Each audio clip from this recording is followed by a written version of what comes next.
What's happening, my people? Welcome to Vertical Football Podcast and welcome to another edition of Five Things We Learned Sunderland versus Manchester United. It was a very awkward match, really, and I have a lot to talk about because the first half was a shambolic performance. It's not the type of performance that we expect from a team like Manchester United coming out from the game after Liverpool game. Coming out from there, we felt that something in this match should be a match that, even though you don't have 60% dominant, at least maybe 55% dominant in terms of on the ball and off the ball. But this was not done. It was a terrible first half. And the second half was a bit better, but I felt that in the second half, I could not understand what they are trying to do. So let me just hop in because there's so much to talk about in the game. It's very, very I don't know how to put it. It's terrible to watch. It's so terrible to watch. But quickly, I put some things down. Let me just tell you the 5 things I learned in this match. Number 1 is that there was no game plan.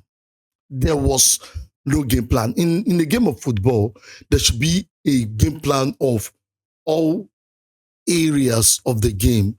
The on the ball, off the ball, the attacking phase, the defensive phase, whatever it may be. There was none. It was as if the players were playing, they are doing their thing. Everybody was just trying to create individual performance. Especially in the first half, you will notice that there was no intricate passes, like link-up passes. We did not do a series of maybe 5 passes, link-ups and everything. It was terrible. It was terrible to watch. In the second half, we can see more of link-up passes and everything, but everything all around, there was no game plan. People, the players were doing their own thing. No clear instruction. I did not know the type of instruction Carrick gave these guys. There was no clear instruction.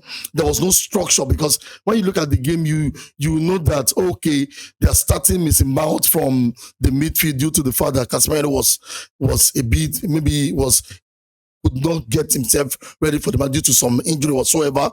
But using a Mount in the middle, like, okay, it can work. Kobe will play the 6, Mount go in the box 8, and Bruno Fernandes in the 10. Yes, it can still work. But we could not see the connection. Every player were just doing random things on the pitch. It's to just create a moment of brilliance, and that is so terrible to watch. Number 2, there was no fluidity. There was no fluidity. For me, it was a shambolic build-up. There was no fluidity. There's one thing that I use as a consolation under Carrick, and is the fluidity in how players just do their thing. That's consolation, even though I know that there's a lot of his phases of the game that I don't like. But I think, there should be this fluidity and everything. But today, it was not there at all. Like, it was not there. I could not find it. And it's like, this coach should have told them, they did training, for crying out loud. There was training. If there was training, why is it that there's no connection, no redeem? No redeem. There was no fluidity. The rhythm was off. Was so off that, and even a deaf person that could not hear the commentary will tell you that something is wrong, because what you see was totally different from what we have seen in the other games. The third thing, because I just want to make it quick, it was a frustrating match. Analyzing it even is giving me this sense of frustration, is that there was no control.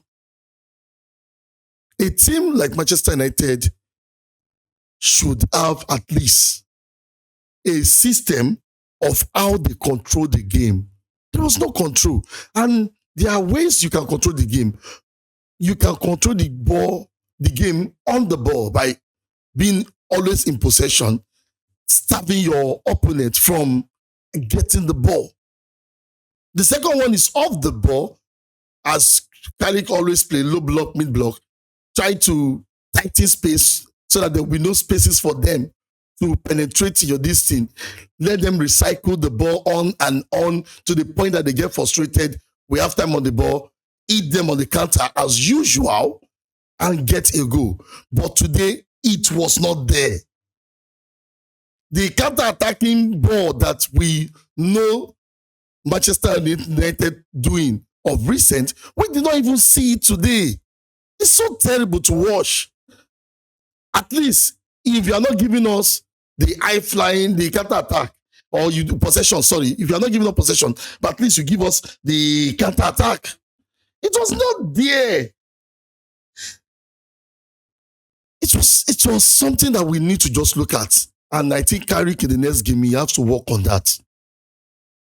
We have to definitely work on that. We gave Sunderland the advantage, enjoy the ball. This is Manchester United. It should be done. Even though we are playing off the ball, we want to eat on counter against a team like Sunderland, which I felt that it should not be. We should be able to control it off the ball, tighten the space. They were entering to their mysteries as if there was nothing there. Everybody were just doing their own thing. Everybody was just, it's like there was no purpose. And when there's no purpose, the essence of control will not be there. So funny. So terrible to watch. Now, the next thing is the poor composure. A lot of people will not see this. And they will say, oh, they are professional now. How can they have a poor composure? Let me just explain how I see that composure. It's like they were scared to play the game. So funny. It's like they were scared. They were scared to play the game called football. And even on top of that, too, Sunderland, we are actually unlucky. On top of everything, Sunderland was unlucky. If they were clinical enough, at one point in the phases in the game, we didn't have a shot on target. I guess in the 70 or 60 something minutes, we didn't have, from 60 to 70 minutes, something like that, we didn't have a shot on target. And I was like, what's going on? Eventually we have shot on target, but I was asking myself, what's going on? This is Manchester United. Sunderland should not be holding us for ransom. There was no composure. Poor composure. There was a time that there's a ball played to the back and it was shaky. I know Premiership is not easy, but playing Sunderland, yes, a lot of people say not easy.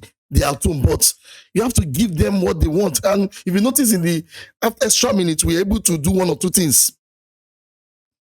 These have to stop. I guess Carrick in the next match, because we just have to analyze this match. I'm not talking about the last match. I'm not talking about the future match. I'm talking about this match that we also needs to work on that.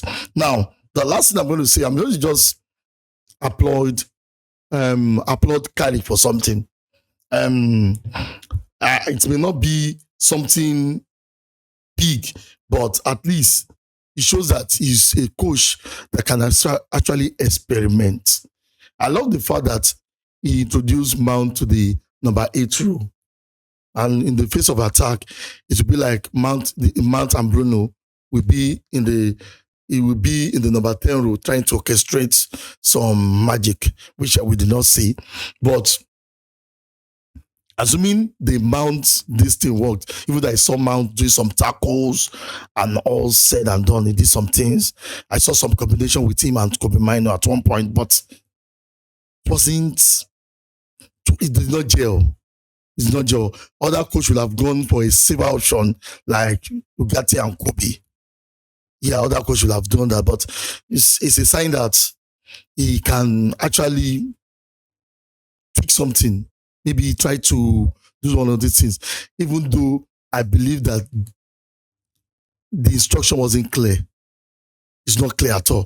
And my bonus, the way I do order my content, my bonus is very simple. And this is the bonus. Sunderland took the game to us. They were front foot. And I'm telling you, they dominate the match. The possession may say otherwise, because at one point we were putting some recycling parts in the back and everything, but they dominate the match. They put the game up there to us. And a lot of our people that was on that stadium watching the game did not even appreciate what Manchester United did. And I believe that there's a lot to play for in Manchester United. If you are not playing for maybe top four, if you are not playing for any trophy, you are meant to play for the fans. And that is the number one thing you have to do. Play for the fans. It was a match that I pray should not happen again in Manchester United. This type of match should not happen. Player looking so unprofessional, player looking so out of shape, so shambolic. Yes, it was a draw, 0-0, but at least we move to the next one. So, guys, there's a lot we need to talk about in this game, but I just have to squeeze it to 5 things. There's a lot running through my mind, but I have to squeeze it to 5 things. But if you have anything to say about this match, put it in the comment section. Put it in the comment section, and I'll be there to give you a quick reply. Till we meet again, stay fixed to Practical Football Podcast. Bye-bye.